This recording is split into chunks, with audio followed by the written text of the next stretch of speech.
Hi guys, I'm coming to you from my chicken coop. Um, we have 5. They are not allowed in our city, but we converted a backyard shed into a coop that can hold 6. Um, we started out with 6. We've lost 2 over the years. They were um, what turned out to be a very short life chicken that was created for egg laying. We didn't know that at the time. We had gotten 3 of those and then 3 that were like an 8 to 10 year lifespan. So then we added another 2 after we lost the other ones. We currently have 3 Rhode Island Blues, which is a cross between Rhode Island Red and the Australorp, and I love them very much. They are very sweet chickens. If I ever had to do it again, I would definitely go Australorps all the way. Although I'm not much into knowing much about the breeds. We're on year 3, I believe. And then we added the 2 more. We're supposed to be, in my words, zebra chickens, which like I grew up with when I was very young. Oh, what was I going for? I can't remember what they're called at the moment. But it ended up, he got black, sorry, black silver laced Wyandottes or Whiteoats. You can tell how much I'm into chickens. But I do really like them. They are quite a challenge for somebody like me. Cleaning the coop gets very dusty, so I have to wear a mask. Not something I'm into. And then carrying the wood chips are extremely heavy, so my husband does that, thank goodness. And again, and then having soreness and a lot of problems that clear once I'm on my feet makes my mornings off to slow starts. And chickens are morning people, and I am not. So, but we work together and we do good. Here, let me see if I get out of the way. You can see him. Ladies, hello, ladies. Say hi to YouTube. Not really. They have a beautiful candelabra in there and a shelf that we built them. And then, of course, their roost and some heat panels that haven't been turned on yet this year. Although, today it's rolling in for the first time, and everybody's like, everybody in the house, you know, my dogs, my kids, we're all feeling it.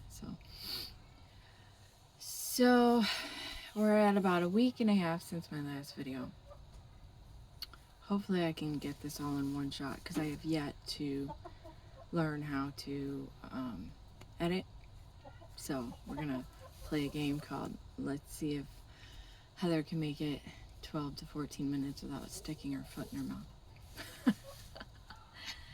mouth. Unlikely. It is hard to find time to make these videos and to find myself in a state of health to do so. I finally got a shower. To be honest, they're maybe once a week. I'm okay with that. I wish it was every 3 days, but I think people actually shower too much. And don't get me started on the chemicals and the, use a lot of Castile soap around my house. But yeah, when the day finally rolls around that I get a chance to, I'm like just blessed and grateful for some hot water and some soap. Then again, I'm not going many places. I don't leave my house a whole lot. That's a whole other story. But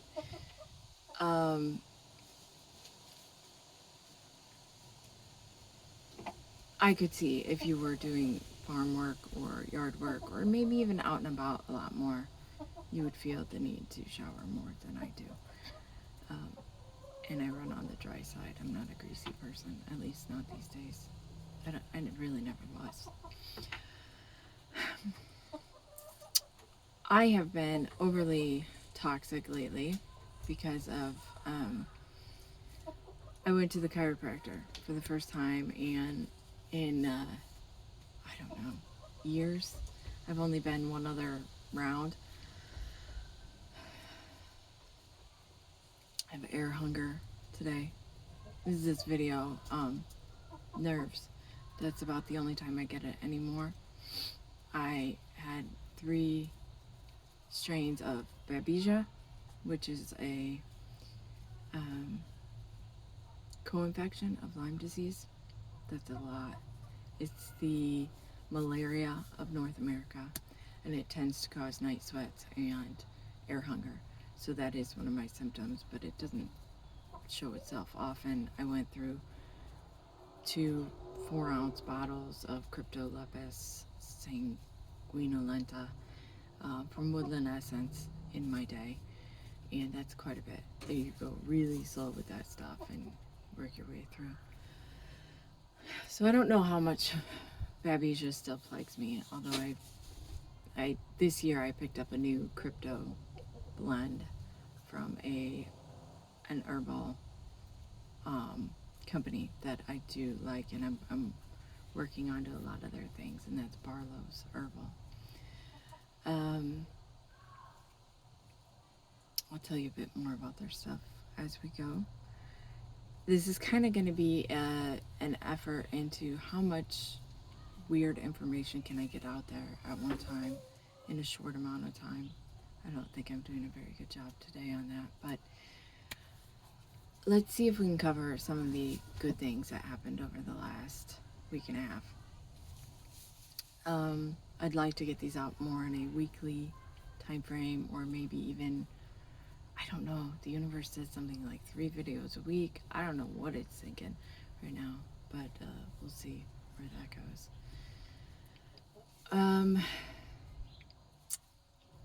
I saved a giant spider from my kids' swim class, and that felt really good.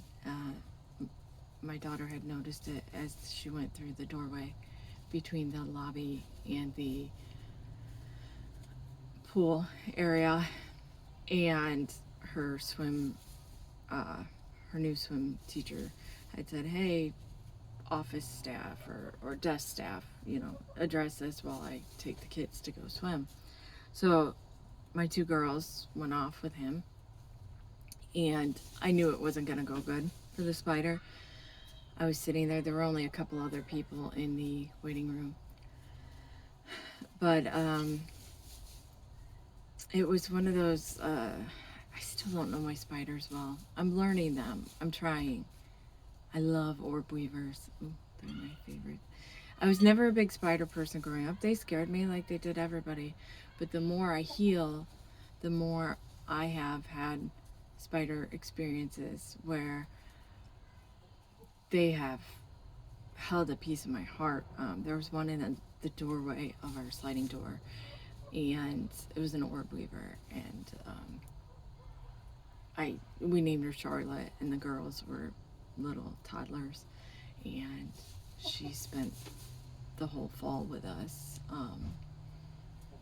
And then when she passed, it was very moving too. We found her in the doorway, and we scooped her up, and she was still kind of alive, and she held onto our finger.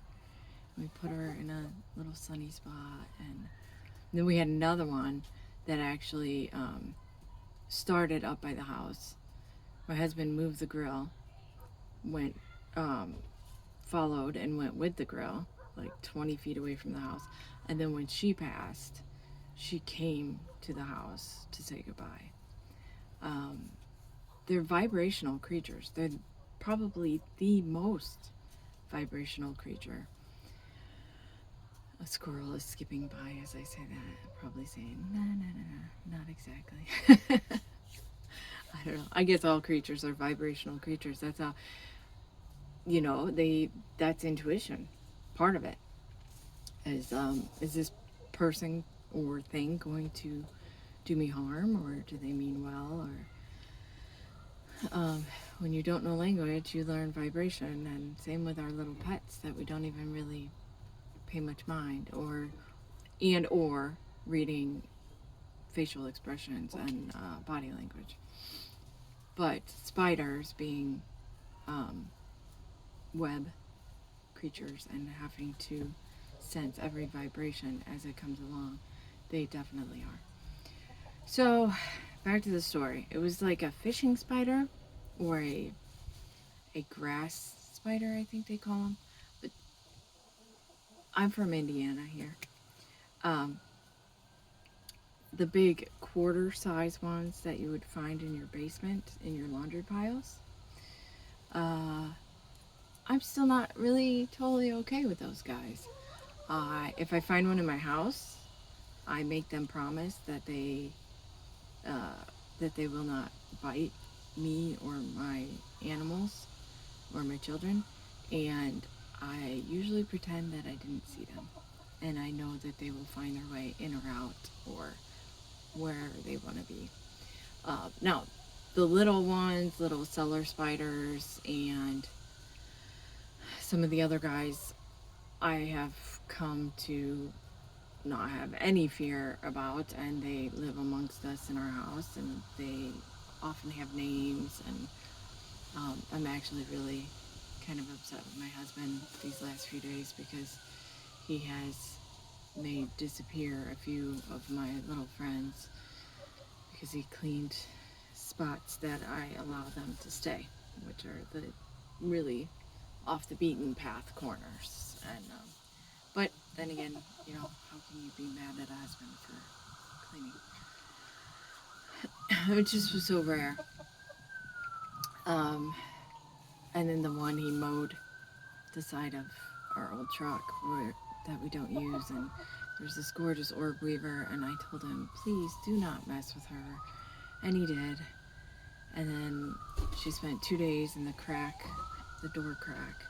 Luckily she was still there. I thought she was gone, and now she built another web off the side of the truck, but lower. So this time I made it clear, next time you mow around that, or you will never hear the end of that story.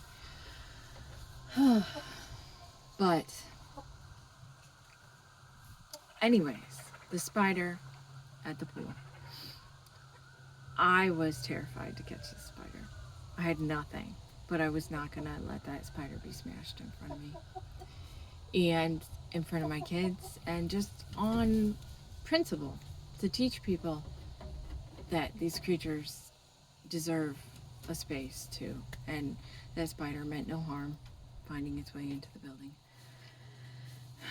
Was probably just seeking moisture like most of them do. Even when you get bit, I think they're really just seeking warm spots and moisture. And that's why most of my spider bites growing up were when I stayed in the basement for a year or two.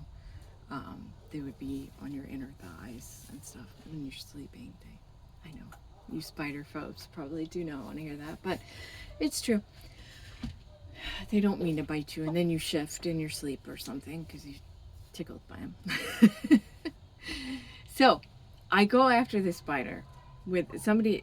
The desk person handed me some paper towel, just like 2 or 3 pieces of paper towel, and I was determined to scoop this guy up like in my hands and just not vomit on my way out the door. Or as it crawled up my clothing, I didn't know what was gonna happen. But I said, do you guys have a cup? And she ran into the back room and grabbed a Solo cup. Still, I was terrified. I know how fast they move, and they don't want to go in the cup. At home, I have a system. I use a jelly jar and a postcard, and I can catch almost any creature that comes in the house. Except I haven't tried it on these fishing spiders. So, but essentially the technique is that you take the jelly jar, you hold it up to the wall, whatever critter, moth, and then you slide the postcard slowly underneath the jelly jar, in between the wall and the jar, so that way you're not chopping off their legs as you do so. Usually, the second you touch them, they will jump onto the card, and then you can get the critter, as I keep saying. I don't know. Yeah, I'm catching squirrels in my house. Who knows? You never know what you'll find. I went after the spider. He went under the heavy duty rubber floor mat. And I thought, oh God, this isn't going to work. I said, no, I cannot give up. Everybody was watching me. My children know what I'm up to. So I slide the paper towel under the floor mat, and he came out, and he was in between the crack of the wall and the floor, which is a really hard spot to get a spider in a solo cup.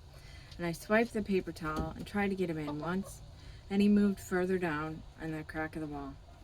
And I was about to give up, and I said, I got to do this one more time. And I hope that in my head I translated a message to that spider, whether I did or not, or he just said, man, this person really wants me in this damn cup, and things are not looking good for me right now, so I better get in. But he did, or she. And I put the paper towels on top of the cup, and the lady was like, wow, you actually did this, and walked me out the door like I needed assistance to remove this spider, but whatever. And across the parking lot, and I was going to let it go at the grass edge, and she kind of kept walking with me like she wanted him all the way to the little creek or stream that runs by there. So I kept walking. And then, by the time I pulled the paper off the lid and looked inside, there was no spider. I muscle test, which I'll tell you about that. I really want to teach you guys how to muscle test the way I do. I muscle tested that spider got out of that building. And I do believe that maybe it was sometime around the time we got to the grass and the light was shining through and I was shaking and not holding the paper towel on the top very well, that maybe that sneaky little guy crawled up and down the cup and jumped when I wasn't looking and I was dealing with her. I don't know. I hope I saved him. I know at one point I looked in the bottom of that white cup when I was in the building and there was a big old giant spider stuck to the bottom, and I put that lid on and the door was right there. So I did my part and I was really proud, and my daughters were so proud. And then I started digesting, after I came back, the words that were said as I was catching this spider.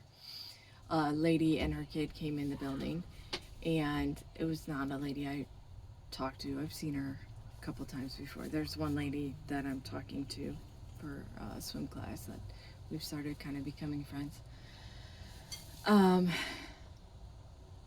This lady walks in and said, asked what was going on as she sees me crawling across the floor. And the desk lady said that I was catching a big spider. And she goes, oh, she's one of those, in a very snotty, derogatory tone.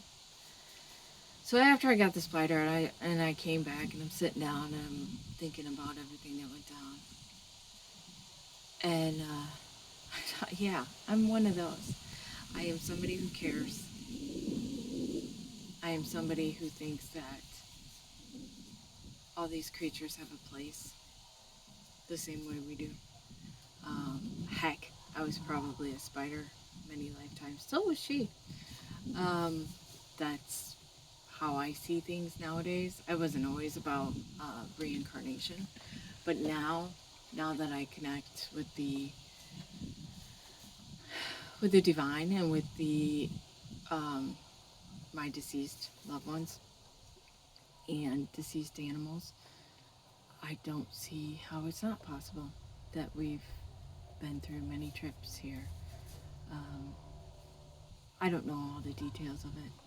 I would like to read a bunch of Dolores Cannon. I'm not sure her take on it's perfect, but it's intriguing enough. Yeah, I think part of her view on it from her hypnosis sessions that she's done with people and she's written about it was that we level up. Like you start out as a mushroom. Well, mushrooms are pretty advanced. I don't know. You start out as a plankton, and then you work your way up, and eventually you're a plant, and then you're a tree, and then you can pick an animal, and then you become human, and then after human, there's different levels too. Um, Spirit guides and maybe angels and such. I don't know. I love learning about this stuff. I love muscle testing. If it weren't for that, I think I would have got lost in all this a long time ago. Because it's hard to know what to believe and who to believe. Yes, you can develop some really good intuition as you go along. Um, the more you detox and get rid of pathogens, the more you can find your way around the place easy. But there are still some things that it's nice to check, and it's nice to check over and over and over and over again, like I do. So I found my way of muscle testing. Let's just dive right into this because it keeps coming up. When I was still pretty bedridden, I was. Ooh, that's bad this time. I was probably about a year in to treatment, and I had read about it. There was a guy on the internet that I kind of followed. He was teaching how to do the fall method, where you hold the item to your heart center, and based on how you're programmed, you have to figure out how you're programmed first. You close your eyes and you would either sway back or sway forward. Now, for somebody like me who had vertigo and problems like that, closing my eyes and trying to get myself to sway was out of the question. So it had been on my mind how to get these readings, and I swear one day I just woke up and it happened in an evening. Anyways, it was like I must have asked a question, and I realized that the corners of my eyes popped open for yes and closed for no. And once I realized that, I knew I was onto something, and I practiced my butt off. And I realized that it was very accurate. There are times that maybe I'm too invested in the question, or I was testing when I was still doing a lot of bad habits. When I was during my, was it 2 years? I was really into wine, bad. I still can't believe I stopped. I had a car accident that stopped that in its tracks, and I was mid prayer when this lady pulled out in front of me, this young lady. I said, I was on my way to a healing appointment, to a Reiki appointment. And I said, let this healing appointment go as the best it can, and let's move forward in our healing. And I was like, wait, no. I know that I can move time. I can just jump ahead. I want this to just be done. I want to be done with this healing. And bam, at that moment, yeah, no shit. They listened. So sometimes you got to be careful what you wish for. I've learned that one. That was brutal. I was in bed after that accident, and I was detoxing. I was so sick. I was either gonna go drink wine again, or I was gonna go through it. But it hurt. It hurt bad. because I was drinking a bottle a night, or sometimes 2 bottles a night, plus half a pack of cigarettes and some plant medicine to go along with that. And I didn't know how to stop that train. I didn't know if I ever would. I prayed about the smoking for so long, so long, and here I am. I don't drink. I don't smoke. I haven't smoked in over a year now. It took me a year of doing patches, cutting them into thirds. Yeah, I had to go with the Nicoderm CQ ones because the other ones, the glue, it would burn my skin. Even the regular ones would, depending on where I was at. Probably looking back on it now, maybe my histamine bucket or where I was with detox, but I'm guessing histamine maybe, because I would react to those sometimes too. But it's hard to see the future. It's you never know where you're gonna get. You just gotta keep putting one foot in front of the other if this is what you want.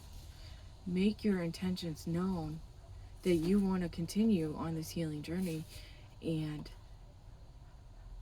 just keep doing the next right thing. As I hate to say that because that's a Disney Frozen thing, but Barlow's has a saying, that herbal company that's from the 1970s that I like, to do one thing each day to heal.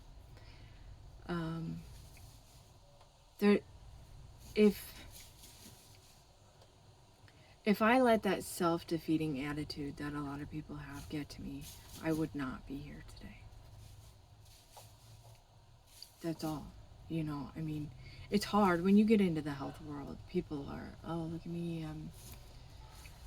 this or that, and we're all just human. We're all just wherever we are on this path. I see that now. Yes, I am still super judgy. I am honest about it, at least. And I'm trying to get better about that. But we all find our way. We all have our different ways of doing things. I'm about to start a new diet, a new big health endeavor. I'll tell you about it, let's say, more next time. And I have many more lined up. I just know that I want to keep going. I'll probably go. My whole life will be a healing endeavor. Although I hope it gets to a point that I'm not muscle testing a cabinet of tinctures 3, 4, 5, sometimes 7 times a day. Because that feels too much like being sick. And that's kind of where I am right now, still with things. I think a lot of it, you still have some living environment cleanup to do. I work to manifest that every single day, to bring my optimal living environment as smoothly and quickly as possible.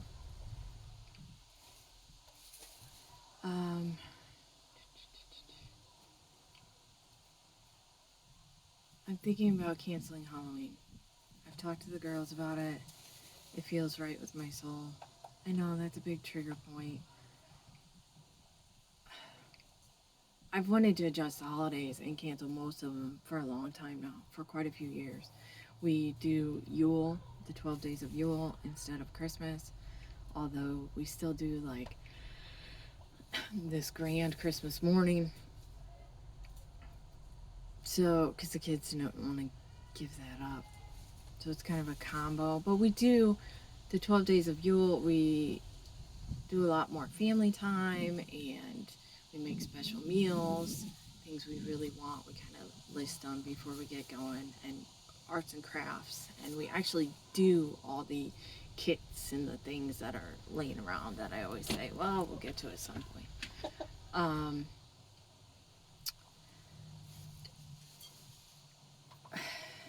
So that is evolving. Halloween just doesn't sit right with me anymore. It is becoming more and more commercialized, and I know the evil that's behind the scene. I've never witnessed it with my own eyes, but I test that is true. I don't know how we can go gallivanting and celebrating when there are ceremonies and things that take place that day and around that time frame. It's hard though. It's hard to break free of the mold and to be the one doing it, but that's what I'm here for. I'm the shaker upper, and my kids are the fly and be awesome. And they know it. So yeah, let the backlash be what it is. I hope none. But I don't know. For a couple of years, I was okay where we were. It was nice. It was the one day, like, I didn't care how sick I was. I played dress up with the kids. I went out and about and did the walk. I went and saw neighbors that are near and dear to my heart that I didn't get to see often. I made the best of it that I could, but I'm starting to be ready to let some of those things go, and we'll do something different. We'll take a bath, and we'll play a board game, and we'll say some very strong protection prayers.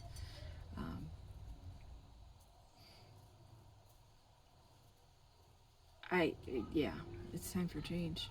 It's time to go. So, I don't know where I'm at, but I was aiming for 14 minutes. Let's see. I didn't get to any dance. Dance is going well. I had a hard week the last week.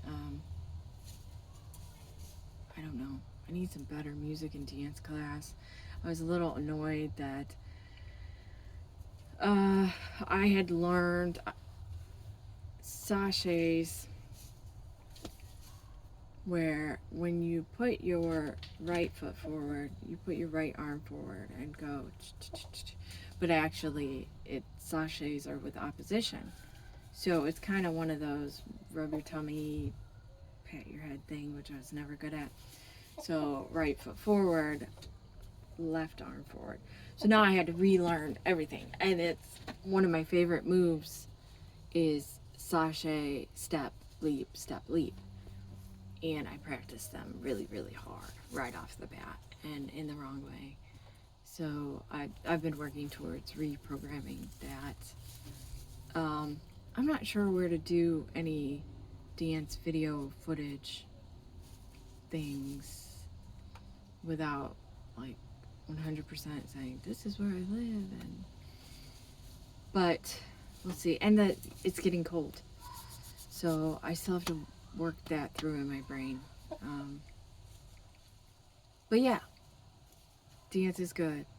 Doing something for yourself is good, really good.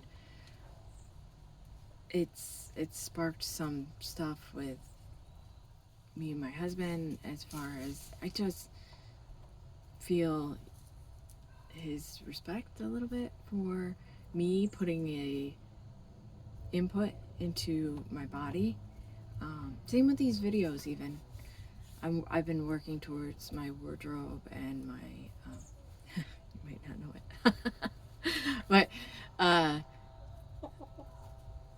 just finally starting to invest in me. I wish my hair would come back. It's like the last thing to come, but someday. They say it's coming. They say it's on the way. As is my farm. I want one of those 2-story farmhouses where the upstairs, the bedrooms mirror each other. Ideally, one of those staircases that's so narrow and steep that it doesn't even have the side rails, you know what I mean? A kitchen downstairs that has a window in it where I could call the girls, hey, it's time for meals. My one daughter, insists that she will have pigs. I really hope they're not those house pigs. I know there's like no mini pigs, but oh, my little buddy. Somebody just let my little buddy out and he's going up and down his ramp. Oh, those dogs. They're my sweeties.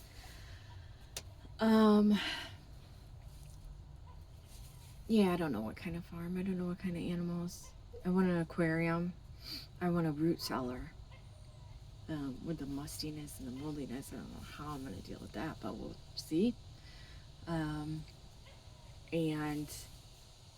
a greenhouse that's half built into the earth and has the parts that stick out of the earth. I want it to be fieldstone walls.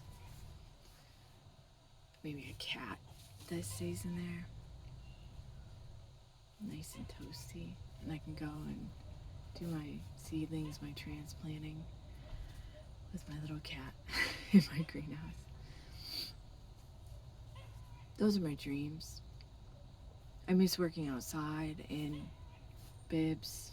I used to have some Carhartt bibs that I spent a couple years working like cold weather and mostly in the greenhouse for parks departments and such. But then I would go in and out, and the in between, just that cold therapy, so good on you. Oh, the little birdies are singing their little bedtime song. They're cold. I gotta close this up and call it a day. But yeah, those are my dreams. Those are my dreams. I used to be a horticulturalist and an environmental educator, to those of you that don't know. Yeah. Alright, I'll leave it there for now. See ya. Thanks.